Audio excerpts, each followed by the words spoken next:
Hey YouTube, how's it going? It's me, R Squad 911, back again with another DIY video.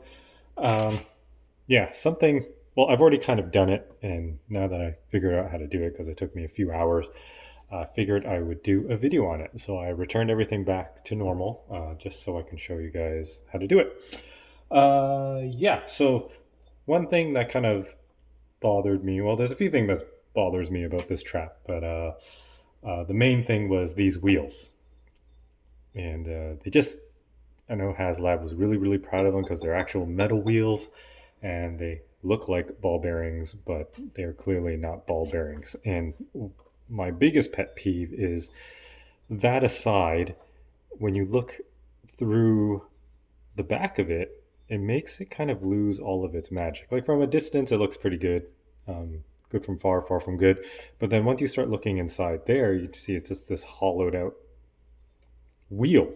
It'd have been nice if they reversed it also inside there. And I know costs and whatnot, but again, that doesn't look the greatest to me. So I was on a mission to put proper wheels on it because on my Spirit Trap I put skateboard bearings on it, and those were from who was that from? Ghostwalker Design on Etsy. Check it out on Etsy. And there was actual ball bearings, and I put that kit onto it, and it rolls like crazy, and it looks good. I should go grab that. Actually, I'll be right back. It's over here.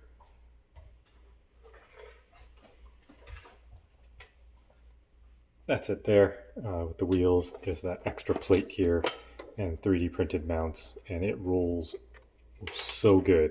If I have it on a table that's slightly uneven, it'll just roll right off the table.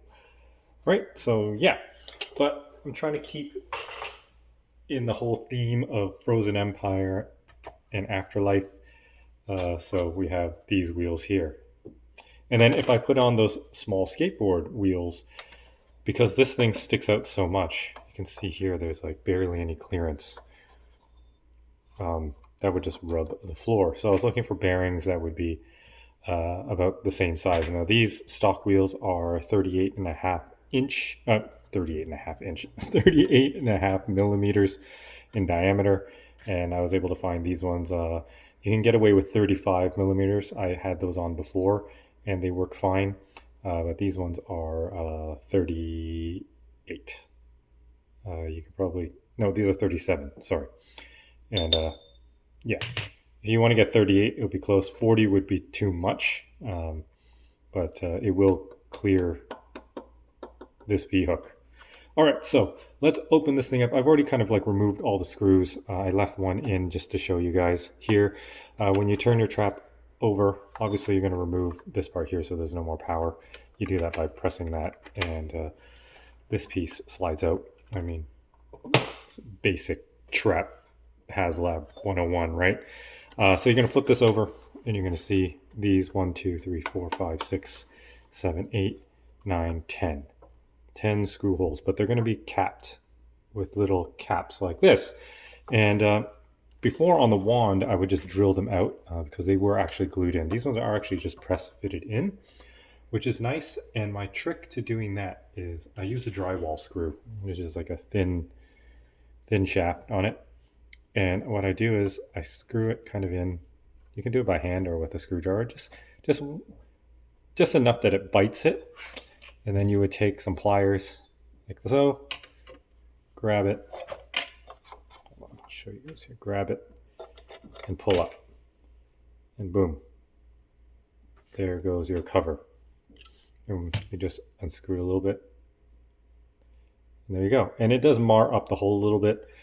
But at least you get to keep them, and then you can put them back in. If the marring does bother you, just grab some like I don't know 800 grit sandpaper or 1,000 grit sandpaper and just like rub it on the top, and it should just deburr it, and it should look good as new. Give it a little bit of polish too. Okay, so you're going to remove all the screws 1, 2, 3, 4, 5, 6, 7, 8, 9, 10, just like so.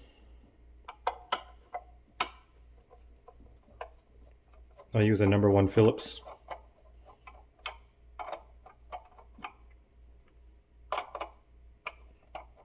some reason that doesn't want to come out now. Oh, there we go. It is out. All right, so there are two tricky ones here that they're very deep in, these two here. This one just fits in to reach it, as you can see. But one of them was aligned and one of them was misaligned. But because this screwdriver shaft here is the exact same size as the hole in there, I had to get a little bit creative. I got this from my precision screwdriver. It has like this little extension like so. And that was able to fit in. And because the shaft is much thinner, I could kind of like put it in on angle to catch the head and was able to extract it. So just be wary about that and like have the tools on hand before you start attempting this. Because when you don't have the tools and you're already in that mindset of trying to get something done, you're going to try to do something and force this in and you're going to strip the head and then you're really screwed. You're going to have to put a drill bit in there and drill the head off and then pull it off. So no good. Then you have metal shavings with electronics. Don't do it. Okay, so once all those screws are out, you do not have to remove the V-hook. You just pull gently. Do not pull hard. And I'm going to show you why. It's because if you turn it onto the resistor side, you're going to see those wires. They're very short. So if you pull too hard, you're going to separate them from the speaker. Okay, so once you see that, you just kind of unhook it from there. Flip it back on this side. Let it open up like a clamshell, like so. And there you go. All right, so once you open this up, you have 6 screws. 8. 1, 2, 3, 4, 5, 6, 7, 8. Technically, you could probably leave the speaker in, but I just wouldn't do that. Just, you don't want to pull the solder part because then you have to do some soldering.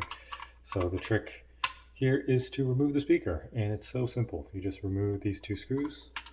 Just remember that they're the longer ones. Don't mix them up with the other ones.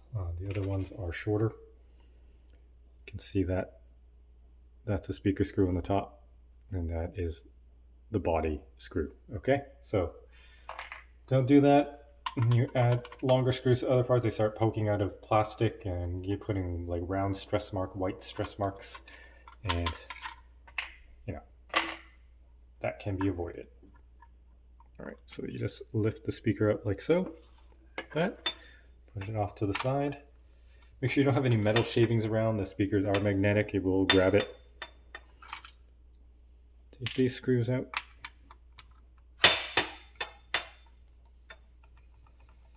Of course, I'm off my cardboard and on the table. Like that. And then this just lifts out. This is going to come up like that. And then this just slides up. These 2 posts slide into these 2 posts here. And now this is free. So you are ready to just work on this piece. I'm going to move this all over. Speaker will grab the screws too, so just mind where you put it. Okay. Now we're on this piece here. And what we do here is we just remove these 4 screws. And another note is these screws are shorter than the body screws. Even more shorter than the speaker screws. So be mindful of that too. Here, this is speaker screw on the top.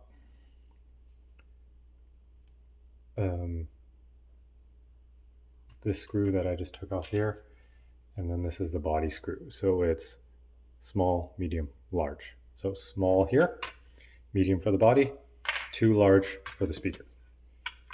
Okay. The 2 screw threads that you see poking out here, that's the V-hook.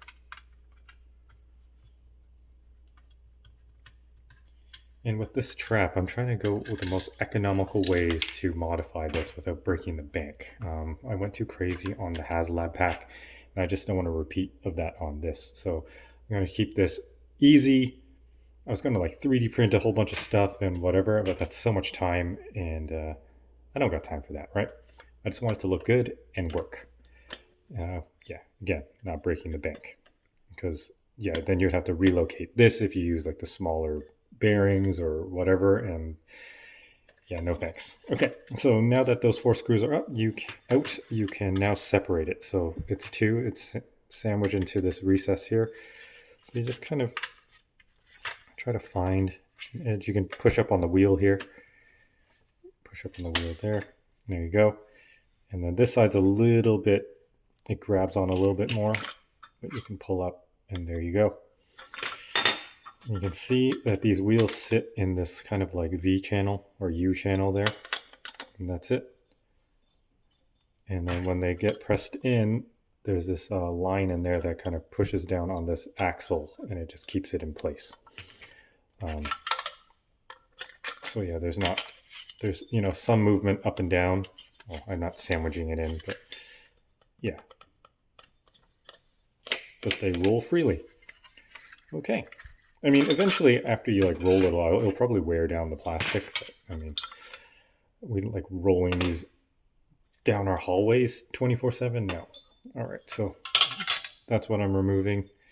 This is the real bearing here. You can see the size is pretty close. All right, not as many balls in there. 1, 2, 3, 4, 5, 6, 7, 8.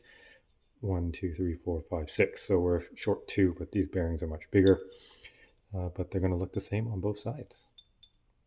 All right. And how am I going to fit that in there? Well, that's a good question. I 3D printed these, and they'll press fit right into the bearing like so. Now I wanted them to be very tight, so you can't push them in by hand. After you just kind of center it in there, you put it on the table, a flat surface, and you push. And then I had that where you can just push it in, then you can push it out with your thumbs, but I didn't want to do that because I want it to be more permanent. So now that you got it all centered like that, I don't have a hammer here or whatever, a rubber mallet, so I'm just going to use a screwdriver, and I just kind of hit that into place. I'm going to do this off camera because I can't see. And then you hit it so that it becomes flush with the bearing like that. And I 3D printed this with 5 walls, so it's pretty much solid. There's no air space in it, so you're going to be very hard pressed to be able to break these. And I'll probably make these available on my Etsy store. I'll probably sell them as a kit with the bearings and the mounting hardware and the 3D prints, or sell the bearings that have actually the black rubber gasket on it. These ones that I got were blue. I didn't really mind it because I knew I was going to remove the seal, but the blue just doesn't match. But I did order a bunch of black ones just to try out. So yeah, I'll probably make these and sell them on my Etsy store, Sticky Graphics Canada. I'll put a link below. You can buy it with the bearings or just with the 3D prints and the screws. Yeah. Okay, so how do we do this now? We are pretty much done taking off the wheels, and you just put this all back together like so. Right? And then we take the short screws here. Put them back.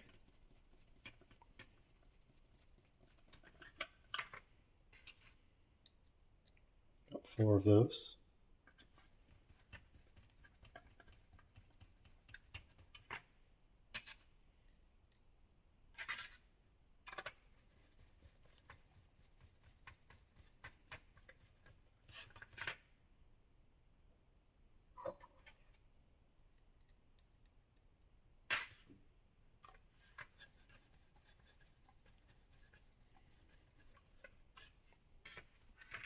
And we're good. Okay.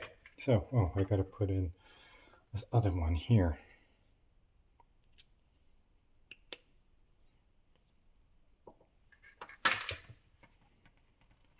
All right. Just give me a second here while I bash this in. So that's halfway in.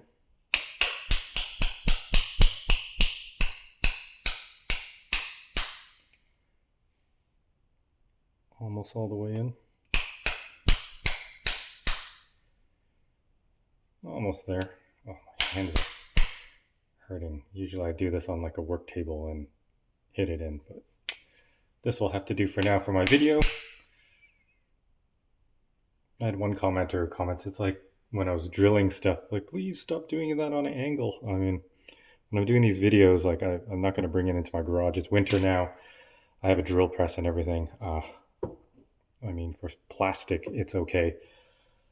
If you want to be super precise, I guess, yeah, use the drill bit and all that. But I just don't have the time to do that with the video and freeze my butt off, right?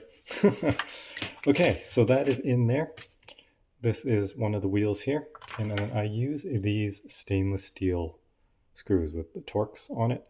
If you want to be more accurate, I guess you could get the Phillips or sometimes they use like the flathead screw, but I kind of like these. These are stainless and yeah, I think it looks good. Now, I've done it many times in and out. I've been trying to 3D print inserts to go in there, but all of that just didn't work. So all you really need to do is just screw this into the hole that's already there. Mine's already been elongated slightly, just because I've been trying so many things, but the screws still grab and it's still good. Once you're actually done, like if you want to return it back to stock, you can just unscrew these and drop the wheels back in and it will hold without any issue. So if you are going to do this, I say you can probably take it on and off about 10 times. I've done it more than that and it still grabs. So I'm just going to show you now, just kind of line the wheel up with that hole. You can kind of see the light through it. Kind of put the screw there, line it up with the hole there, and then just screw it in. And then once you feel it stop, just maybe give it a little bit of a turn. I'm going to put it on the screwdriver. Just tighten it, and there you go. That's it. And we'll do the rest of them.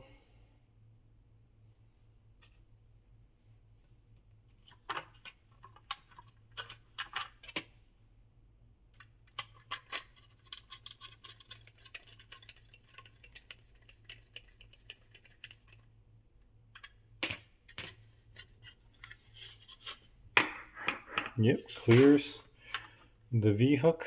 Do these ones here. You got to be careful when you insert them too. On the other side, I got the screw to just catch this ledge right here, kind of where the seam is, where these things sandwich together, and it made a new hole there. Pissed about that, but I mean, that's what happens when you're trying to figure things out at 3 a.m.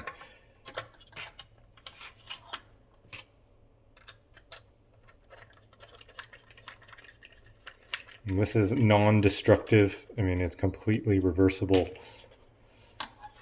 And I have the wheels centered. Man, I had to print so many. Look at all these. I threw out a whole bunch. I have more over on this side. I'm talking about like probably a good like 5-6 hours of like 3D printing and testing. I thought I measured with a digital caliper and everything, but I still have to tweak it a little bit and finally got there. So here we are. I'm happy. And what's nice is because you keep the V-hook and even though these wheels are a little bit smaller, it just fits on the stand still, and you get to use your V-hook, which I think is very important because that stand is so cool, especially when you have it wall mounted.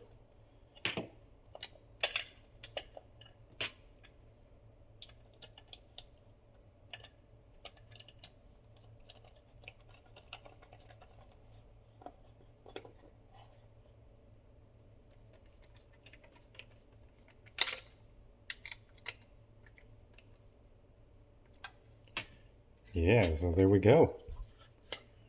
And you can see that it still clears the V-hook. That's good. All right, so now we can just reassemble this. Now, also, if you're not going to, you don't need to do it, but if you're not going to return it back to stock, you could fill that groove in with a little bit of epoxy or just hot glue. Hot glue is removable if you want to give it a little bit more bite. But it's really not necessary. It's really up to you. Uh, I'm sure people are going to release some new kits. I think CNA Prop or Redman or maybe Right Coast Creative is going to come out with a kit like fully 3D printed, fully replaceable. But this was just the easiest for me. I really wanted to get the Right Coast Creative smoke machine, but just the price. Again, not saying people shouldn't buy it. I mean, if you have the money, do it. He makes amazing, amazing stuff. I have some of his stuff too, and I think they're awesome. I just promised myself that I was not going to spend absorbent amounts of money on modifying my trap, and I'm going to stick with it. And so I think that this is the most cost-effective way to do it. And I have a 3D printer now, so why not take advantage of it, right? Okay, I'm going to put this speaker back on. Where are the longer ones? Here it is.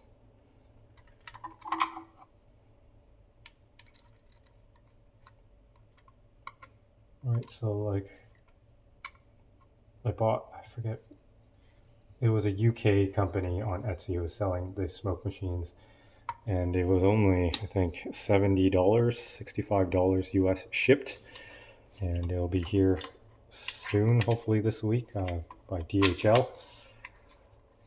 And I will be installing that. I've actually printed a new housing for it that I want to try. So I printed this housing here, and I bought a fan.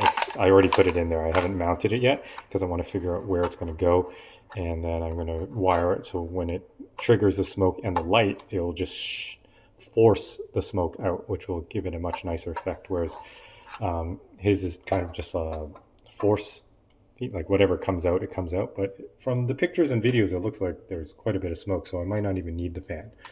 But I like to have all the stuff on hand before. I hate it when I get stuff and I'm like, oh, I wish I got that before, and then I can just get everything done. Yeah. Okay, so you put this back over top. You line up this circuit board with this groove right here.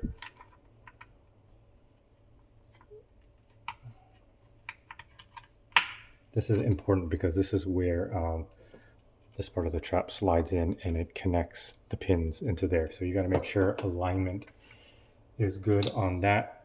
I mean, it's not rocket science. It is quite easy to do, pretty hard to screw up. Watch me screw it up right now on camera.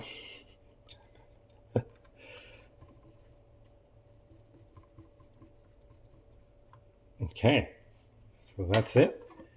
And then there's 1, 2, 3, 4.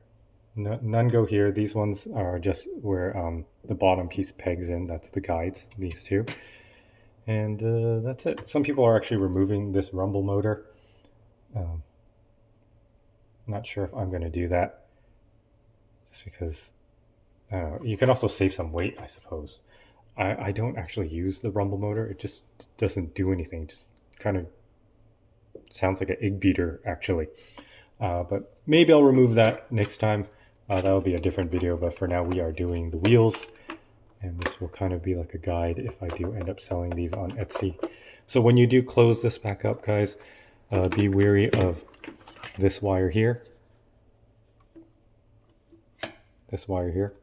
and the speaker wire. You don't want it to get clipped or sit on top of where one of the screws goes, because then that will suck. So you just kind of look in the hole, you see no wire there. Look on the side here. Make sure the wire is in the hook. And there's only one way to get this in.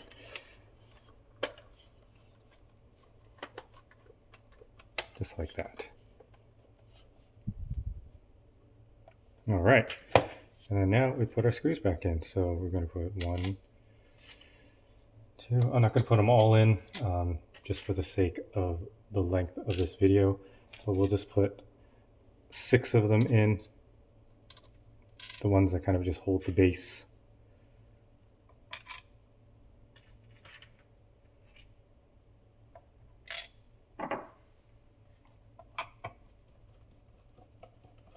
and then we'll give it a roll test.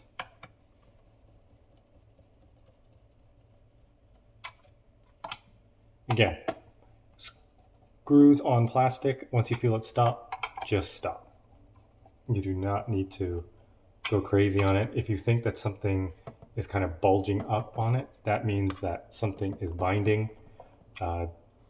Don't just try to force the screw down, trying to force it straight. That's never good for anything plastic. All right. And of course we can just like put these caps back in like so, but I'm going to be polishing it, but I'll just show you guys on this. Just take it, put it back in its spot. Of course I have it upside down, that's why it's not going in. Like that, and just push it in. And you're good. All right, so that's it right there. That rolls really nicely. Wow, okay. So then now you take your other section here, slide it into place, make sure that everything lights up.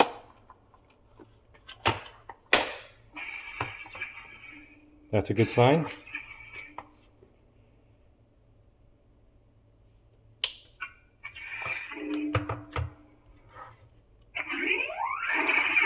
Nice.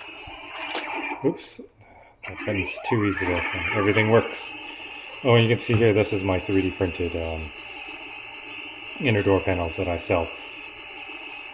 All right, so nice.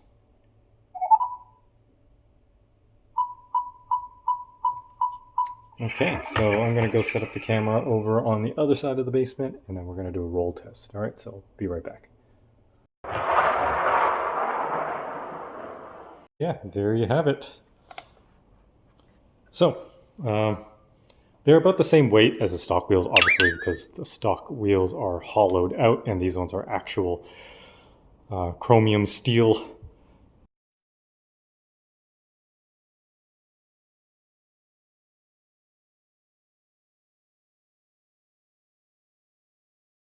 Ball bearings, they are smooth, they are quiet, they feel really, really good.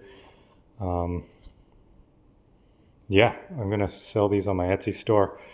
I'm going to sell them as naked ball bearings like this, or you can get them in black. Yeah, with the 3D print to insert and the mounting screws. Yeah, or I'll just sell the hardware itself. I mean, the 3D print and the screws, and you guys can source the bearings. But yeah, when I ship it to you, everything will be press fitted in to the bearings, so you don't have to worry about that. And yeah, just follow this video as a guide to install. But yeah, please like and subscribe, comment below, let me know what you guys think, and I will catch you guys on the next one. Happy modding, happy collecting. Peace.